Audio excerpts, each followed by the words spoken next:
ओम श्री परमात्मने नमः। आज हम गीता के अध्याय 2 के श्लोक संख्या 4 और 5 का अर्थ सहित श्रवण करेंगे। संबंध। पहले अध्याय में अर्जुन ने युद्ध न करने के विषय में बहुत सी युक्तियां दलीलें दी थी। उन युक्तियों का कुछ भी आदर न करके भगवान ने एकाएक अर्जुन को कायरता रूप दोष के लिए जोर से फटकारा और युद्ध के लिए खड़े हो जाने की आज्ञा दे दी।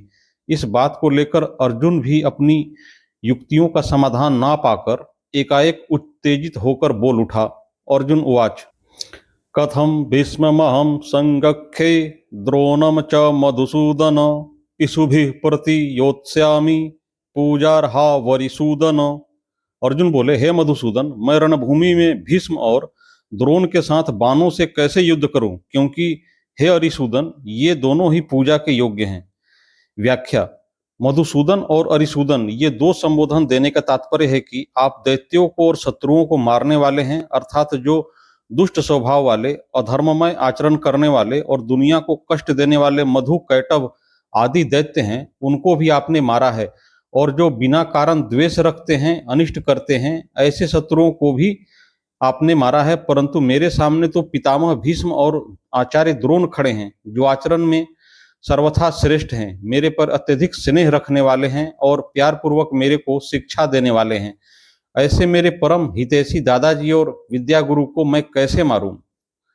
कथम भीष्ममहं संगख्ये द्रोणम च, अर्थात मैं कायरता के कारण युद्ध से विमुख नहीं हो रहा हूं, प्रत्युत धर्म को देखकर युद्ध से विमुख हो रहा हूं।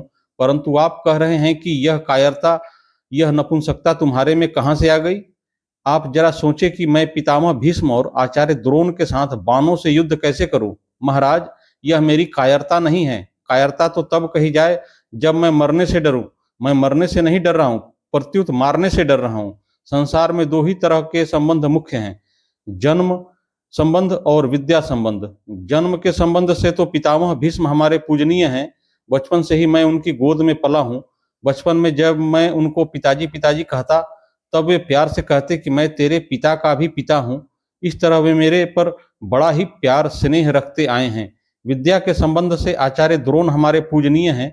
वे मेरे विद्या गुरु हैं। उनका मेरे पर इतना स्नेह है कि उन्होंने खास अपने पुत्र अश्वत्थामा को भी मेरे समान नहीं पढ़ाया। उन्होंने ब्रह्मास्त्र को चलाना तो दोनों को सिखाया, पर ब्रह्मास्त्र का उपसंहार करना मेरे को ही सिखाया, अपने पुत्र को नहीं।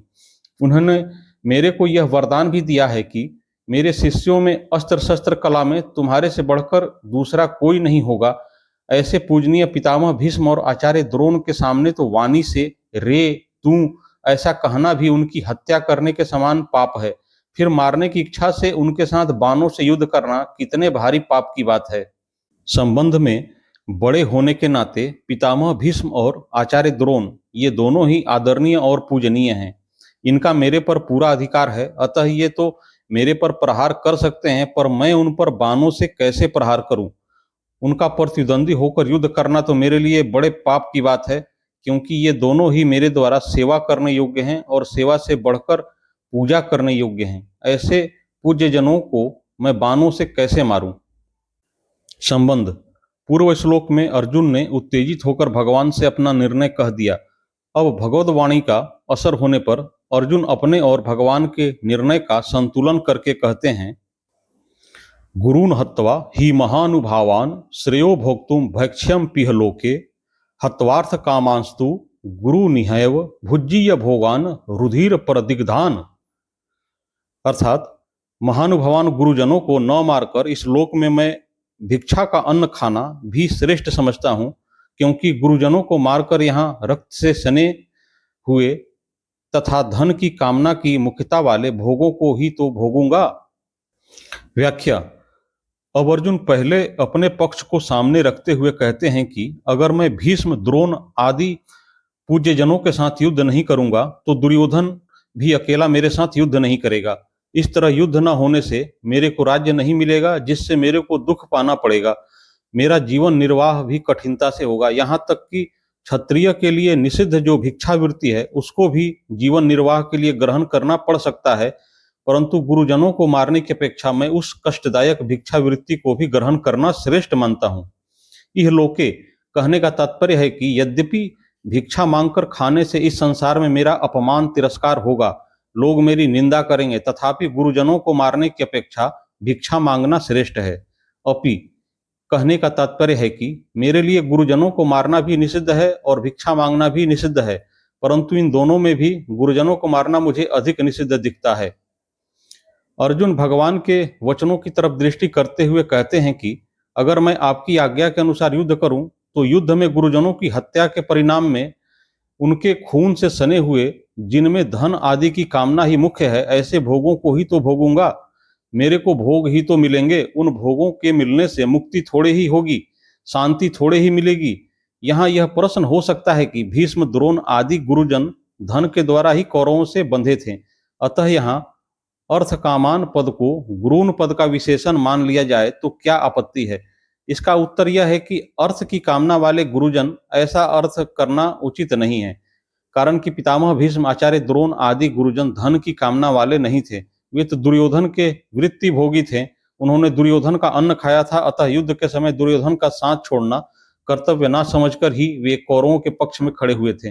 दूसरी बात, अर्जुन ने भीष्म, द्रोण आदि के लिए महानुभावान पद का प्रयोग किया है, अतः ऐसे श्रेष्ठ भाव वालों को अर्थ की कामना वाले कैसे कहा जा सकता है? तात्पर्य है कि जो महानुभाव हैं वे अर्थ की कामना वाले नहीं हो सकते, और जो अर्थ की कामना वाले हैं वे महानुभाव नहीं हो सकते। अतः यहाँ अर्थ कामान पद भोगान पद का ही विशेषण हो सकता है। विशेष बात, भगवान ने दूसरे तीसरे श्लोकों में अर्जुन के कल्याण की दृष्टि से ही उन्हें कायरता को छोड़कर युद्ध के लिए खड़ा होने की आज्ञा दी थी, परंतु अर्जुन उल्टा ही समझे, अर्थात वे समझे कि भगवान राज्य का भोग करने की दृष्टि से ही युद्ध की आज्ञा देते हैं। पहले तो अर्जुन का युद्ध न करने का एक ही पक्ष था, जिससे वे धनुष बाण छोड़कर और शोकाविष्ट होकर रथ के मध्य भाग में बैठ गए थे, परंतु युद्ध करने का पक्ष तो भगवान के कहने से ही हुआ है। तात्पर्य है कि अर्जुन का भाव था कि हम लोग तो धर्म को जानते हैं पर दुर्योधन आदि धर्म को नहीं जानते, इसलिए वे धन राज्य आदि के लोभ से युद्ध करने के लिए तैयार खड़े हैं। अब वही बात अर्जुन यहाँ अपने लिए कहते हैं कि अगर मैं भी आपकी आज्ञा के अनुसार युद्ध करूं तो परिणाम में गुरुजनों के रक्त से सने हुए धन राज्य आदि को ही तो प्राप्त करूंगा। इस तरह अर्जुन को युद्ध करने में बुराई ही बुराई दिखाई दे रही है। जो बुराई बुराई के रूप में आती है उसको मिटाना बड़ा सुगम होता है, परंतु जो बुराई अच्छाई के रूप में आती है उसको मिटाना बड़ा कठिन होता है। जैसे सीता जी के सामने रावण और हनुमान जी के सामने काल नेमी राक्षस आए तो उनको सीता जी और हनुमान जी पहचान नहीं सके, क्योंकि उन दोनों का वेश साधुओं का था।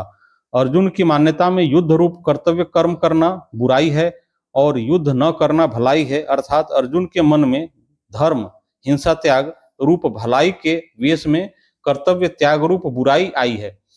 उनको कर्तव्य त्याग रूप बुराई बुराई के रूप में नहीं दिख रही है, क्योंकि उनके भीतर शरीरों को लेकर मोह है। अतः इस बुराई को मिटाने में भगवान को भी बड़ा जोड़ पड़ रहा है और समय लग रहा है।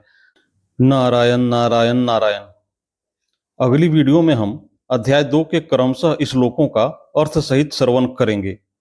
इस चैनल को कृपया सब्सक्राइब कर लें ताकि कोई वीडियो मिस न हो। आप सभी को प्रणाम।